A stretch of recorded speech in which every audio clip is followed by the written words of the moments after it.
दोस्तों, मैं डॉक्टर गीता अवस्थी एक नई कहानी के साथ आपसे मुखातिब हूँ। कहानी का शीर्षक है न्याय। दोस्तों, कभी कभी ऐसा भी हो जाता है कि सामने साक्ष्य कुछ और होता है और बात कुछ और होती है। कभी कभी कानून भी गफलत में पड़ जाता है। कहा जाता है कि कानून अंधा होता है, सिर्फ साक्ष्य देखता है। अब वो साक्ष्य किस तरह बनाए गए हैं, किन हालात में बने हैं, ये कोई नहीं जानता। ये कहानी इसी को दर्शाती है। प्रस्तुत करती हूँ कहानी। शीर्षक है न्याय। जेल की कोठरी में वो दीवार से टिका बैठा था। कल उसे अदालत में फैसला सुनाया जाएगा। अभी अभी लक्ष्मी व शंकर मिलकर गए हैं। लक्ष्मी बिल्कुल अपनी माँ पर्वतिया पर गई है। वही चेहरा, वही लंबाई, वो चाल ढाल भी वैसी ही है। 14 वर्ष की हो चली है, लेकिन बच्चों की तरह जिद करती है। शंकर भले ही उससे उम्र में छोटा है, पर गंभीरता उसमें दादा बाबा जैसी है। जाते समय चेहरा ऐसा हो रहा था जैसे बस अभी रो देगा। परंतु कैदी पिता को दुख न हो, इसलिए आंसू नहीं गिरने दिए। बस लक्ष्मी लगातार रोती रही। मुड़ मुड़ कर जाते समय भी देखती गई थी।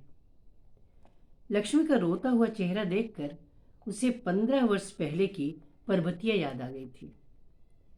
गौने में विदा होकर ससुराल आते समय वो जोर जोर से सुबकती जा रही थी। पहले तो गाड़ी वाहन चाचा का संकोच करता रहा, लेकिन बाद में वो चुप न रह सका। वो करता भी क्या, पर्वतिया की सुबकने की आवाज उसके दिल पर हथौड़े जैसी चोट कर रही थी। वो धीरे से बोला था, चुप हो जा पर्वतिया, तुझे पलकों पे बिठा के रखूंगा, जो कहेगी वही करूंगा। अब तो चुप हो जा। अचानक पर्वतिया ने घूंघट उलट दिया था और बोली थी, शंभू, मुझे मेले में ले जाएगा? चूड़ी दिलाएगा? बिंदी दिलाएगा? वो ले जाएगा ना? शंभू तो बस अवाक रह गया था। माँ से सुना तो था कि पर्वतिया बहुत सुंदर है, मगर इतनी सुंदर होगी इसकी उसे कल्पना भी नहीं थी। कुछ क्षणों बाद के बाद वो सब प्रयास बोला था, हाँ हाँ, जरूर ले जाऊंगा मेले, सब कुछ दिलाऊंगा। पर तू तो अपने मर्द का नाम लेती है री। पर्वतिया बोली थी, तूने भी तो मेरा नाम लिया। और वो उसके भोलेपन पर मुस्कुरा उठा था। घर पहुंचकर माँ वो उसके बीच एक स्पर्धा जैसी छिड़ गई थी कि कौन पर्वतिया के साथ अधिक समय गुजारता है। आखिर उनकी उनकी भी अकेली लाडली बहू जो थी पर्वतिया, दोनों साथ बैठकर खाना खाती थीं। पर्वतिया तो माँ की सेवा को ही अपना धर्म मानती थी। उसे याद है, जब लक्ष्मी होने वाली थी, माँ ने गोद भरने की रस्म के समय पूरे गांव में गुड़ की जगह लड्डू बंटवाए थे और पर्वतिया को छोटा सा काला टीका लगा दिया था ताकि उसे नजर न लगे। सचमुच और अधिक निखर आई थी पर्वतिया। लक्ष्मी के जन्म के पूर्व लड़का या लड़की के मुद्दे पर दोनों बहस करते रहते थे। पर्वतिया लड़का चाहती थी, कहती थी कि पहली बार लड़का होने से माँ का कद ऊंचा हो जाता है। शंभू लक्ष्मी जैसी कन्या चाहता था, जो हूबहू पर्वतिया जैसी थी। जीता आखिर शंभू ही था। उसके 1 वर्ष बाद ही शंकर का जन्म हो गया था और पर्वतिया पुत्र की मां बनकर प्रसन्न हो गई थी। पुत्र के नाम को लेकर वो अड़ गई थी। तेरे नाम का दूसरा होना चाहिए, तेरा ही अंश है ना। तुझे नाम लेकर नहीं पुकारती तो तेरे दूसरे नाम से उसे पुकारूंगी। उसने पर्वतिया के सामने हथियार डाल दिए थे और बेटे का नाम शंकर रखा गया था। 2 बच्चों की मां बनने के बाद पर्वतिया ने घर के बाहर काम करना शुरू कर दिया था। घर के बाहर कुआं था। जब पानी भरकर ढोरों को पिलाती थी और सिर पर घड़ा लेकर चलती थी तो पुरुष तो क्या, औरतें भी तारीफ करने से अपने को नहीं रोक पाती थी। गजब का सौंदर्य पाया था। पर्वतिया ने कौन जानता था कि यही सौंदर्य उसकी जान का दुश्मन बन जाएगा। एक बार पर्वतिया हाट से सब्जी भाजी लेने वो बच्चों को कपड़े दिलाने गई थी। माँ की तबीयत शिथिल रहने लगी थी, इसलिए पर्वतिया को हाट बाजार भी करना पड़ता था। वो खेत में पानी लगाया था, इसलिए व्यस्त था। शाम को घर लौटने पर पर्वतिया ने बताया था कि पास के गांव का ठाकुर उससे उल्टी सीधी बातें कर रहा था। हाथ पकड़ के खींचा भी था तो उसने सबके सामने ठाकुर को एक थप्पड़ मार दिया था। उसी समय शंभू का माथा ठनक गया था कि कहीं कोई अनहोनी न हो जाए। आखिर इतनी भरी भीड़ में थप्पड़ खाकर ठाकुर चुप थोड़े बैठेगा। ताकतवर आदमी है ठाकुर। उस रात उसने पर्वतिया को अपनी बाहों में समेट कर रखा कि कहीं कोई उसकी पर्वतिया को उससे छीन न ले जाए। एक सप्ताह तक सब कुछ सामान्य रहा और उसकी दहशत भी कम हो गई थी। तभी अचानक उसके मौसा की हालत खराब होने की खबर देने मौसा के गांव का आदमी आया था। माँ के बहते हुए आंसुओं ने पर्वतिया वो बच्चों को अकेला छोड़ने के लिए मजबूर कर दिया था। वैसे भी उसे मौसा मौसी से बहुत लगाव था। उन्हें देखने को जाना ही था। शंकर को गोद में लिए वो लक्ष्मी का हाथ पकड़कर पर्वतिया उसे देहरी तक छोड़ने आई थी। मोड़ तक पहुंचने के बाद उसने मुड़कर देखा था तो पर्वतिया वैसे ही मूर्तिवत खड़ी थी। उस समय उसे क्या पता था कि वो अपनी पर्वतिया को आखिरी बार देख रहा है। 2 दिन बाद माँ को वहीं छोड़कर वो वापस आया था तो सब कुछ लुट चुका था। बच्चे पड़ोसी चाचा के यहाँ बिलख रहे थे। पर्वतिया का कोई पता नहीं था। सब जगह ढूंढ कर जब हार गया तब सबकी सलाह पर उसने पुलिस में रिपोर्ट लिखा दी थी। पुलिस गांव में आई थी और गांव के कोटवार तथा सभी गांव वालों को ढूंढने के आदेश दिए थे। उसी शाम वो लक्ष्मी की बनाई अधपकी रोटी निगल रहा था कि गांव का चरवाहा कल्लू दौड़ता हुआ आया था। बोला था, दादा, भौजाई की लाश पीपर के पेड़ पर टंगी है, गांव बाहर ठाकुर खेत के पास। जल्दी चलो दादा, लाश की हालत बहुत खराब है। और खुद उसकी हालत भी इतनी खराब हो गई थी कि उसे होश नहीं रहा था।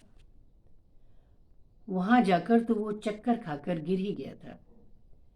पर्वतिया की लाश की ओर उससे देखा भी नहीं जा रहा था।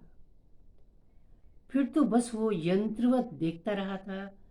पुलिस आई थी, लोगों के बयान लिए थे, मौके की जांच की थी, लाश को उतारा गया था, पोस्टमार्टम हुआ था। पड़ोसी चाचा ने थानेदार को ठाकुर से बातचीत करते हुए देखा था। वे ठाकुर के घर चाय पीने भी गए थे। बाद में धीरे से एक सिपाही ने पड़ोसी चाचा से कहा भी था, अरे शंभुआ से कह माल निकाले, नहीं तो गर्दन नप जाएगी। उसके पास तो बस 2 बीघा खेत थे जिनसे खाना चलता था। गहने तो बस पर्वतिया के बदन पर थे। बाद में गहने मांगने पर पुलिस ने उसे 2 करारे थप्पड़ मारे थे। उसे गिरफ्तार कर लिया गया था। उसे बाद में अदालत में बताया गया कि उसके व्यवहार के कारण ही पर्वतिया ने आत्महत्या की थी। माँ को भी गिरफ्तार किया गया था, परंतु 6 माह बाद ही वो कैद से वो इस दुनिया से आज़ाद हो गई थी। बस वो ये सब कुछ देखने के लिए जिंदा है। उसकी तो जमानत भी नहीं हो पाई थी। कौन भाग दौड़ करता। खेत ठाकुर ने अपने नाम लिखा लिए थे। पड़ोसी चाचा ने जब हल चलाने पर टोका था तो बताया गया था कि शंभू ने अपनी शादी पर ठाकुर से कर्ज लिया था और कर्ज न चुकाने पर खेत ले लेने की बात हुई थी। घर का बचा खुचा सामान माँ के क्रियाकर्म उत्तरही में खर्च हो गया था। उस समय अदालत से 15 दिन के लिए उसे छोड़ा गया था। तभी घर आया था। बिना परबतिया के घर भूतों का डेरा लग रहा था। जब लक्ष्मी ने फुसफुसाते हुए बताया था कि हाट वाले ठाकुर वो 2 अन्य आदमी माँ को जबरन खींचकर जीप में डालकर उठा ले गए थे जब वो माँ के साथ बछड़ा ढूंढने जंगल में गई थी। लक्ष्मी को धमका दिया गया था कि कुछ भी बोली तो तेरे भाई बाप को कटवा दूंगा और तेरा भी बुरा हाल कर दिया जाएगा। लक्ष्मी काठ बन गई थी। बताने पर भी पुलिस क्या सुन लेती।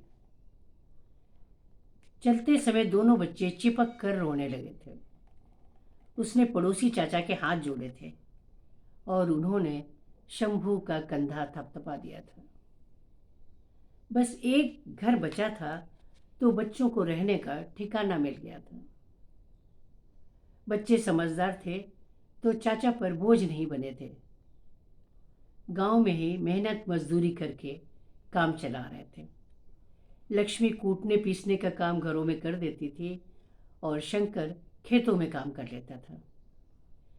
कभी कभी जेल की कोठरी में बैठे बैठे उसे लगता था कि पर्वतिया उसे बुला रही है, पर उसके साथ वो जाना भी चाहता था, परंतु उसका मन उसे सचेत करता था कि लक्ष्मी बड़ी हो रही है और पास के गांव का ठाकुर अभी भी जिंदा है। गिरफ्तारी के बाद उसे पता चला था कि पर्वतिया का ब्लाउज वो चूड़ी के टुकड़े ठाकुर के खेत पर मिले थे, जिन्हें पुलिस ने नदी में फेंक दिया था। गवाही भी धमका कर ली गई थी। कभी कभी नींद से वो उठकर बैठ जाता था। उसकी आत्मा चीख उठती थी जब वो कल्पना करता था कि उसकी पर्वतिया कितना चीखी चिल्लाई होगी। पूरे 5 वर्ष हो गए हैं उसे जेल में। अब तो कोठरी उसे घर लगने लगी है। डॉक्टरों की राय में उसका मानसिक संतुलन ठीक नहीं है, परंतु वो जानता है कि वो तो दिन रात बस अपनी पर्वतिया के पास रहने की कोशिश करता है। सुबह उसे अदालत के लिए तैयार होने का हुक्म मिला था। अदालत में वो सपाट चेहरा लेकर खड़ा हो गया था, जैसे फैसला किसी और का न हो रहा हो।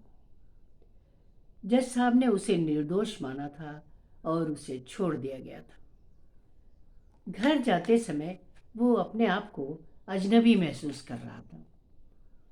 दरवाजे पर पहुंचते ही लक्ष्मी उसकी ओर दौड़ी थी, परंतु उसे तो 15 वर्ष पहले वाली पर्वतिया दरवाजे पर खड़ी दिख रही थी। वो चिल्लाते हुए दौड़ पड़ा था। पर्वतिया, तू कह दे सबके सामने, मेरे कारण तू नहीं मरी। तू तो मेरी जिंदगी थी, मैं तुझे कैसे मरने दे सकता था। शेष शब्द खो गए थे, क्योंकि वो पत्थर पर गिरकर अपनी पर्वतिया के पास पहुंच चुका था। उसका शांत स्निग्ध चेहरा, जो उसके निर्दोष होने का सबसे बड़ा सबूत था, मानो कह रहा था कि मुझे मेरे बीते दिन वापस लौटा दो। शायद कानून या समाज ऐसा कभी नहीं कर पाएगा। नमस्कार।